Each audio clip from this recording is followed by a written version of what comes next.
अस्सलाम वालेकुम दोस्तों, नदीम अहमद यूट्यूब चैनल के साथ मैं हूं मलिक नदीम अहमद। क्योंकि मेरा दूसरा यूट्यूब चैनल है नदीम सुचू ने 9 ना उसते मैं मुकम्मल वीडियो पैनल आ दो सभी सब्सक्राइब करके नो सभी सब्सक्राइब करके नो देखो कैसेड को और कितना खूबसूरत मौसम है, कितने खूबसूरत बदल बने हुए।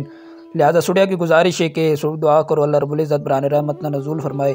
बहुत ही खूबसूरत मौसम, इंटरेस्टिंग मौसम हमारे गाँव का, वादी खौड़ का हमारा खूबसूरत गाँव, खूबसूरत विलेज ऑफ लाइफ, खूबसूरत गांव की ज़िंदगी है। यकीन करें यहाँ पर देसी मकान शायद की बआसानी मिल जाता है। गांव शहर के मुकाबले में गांव की ज़िंदगी बहुत ही अच्छी है और गर्मियों में यहाँ पर आदमी बआसानी रह सकता है। शहरों में मुश्किल है रहना, बिजली ना हो तो आदमी बहुत ही मुश्किल गुजारा है, लेकिन यहाँ पर आदमी खुली आबो हवा के साथ रह सकता है। ये देखें हमारे खूबसूरत गाँव का मंजर।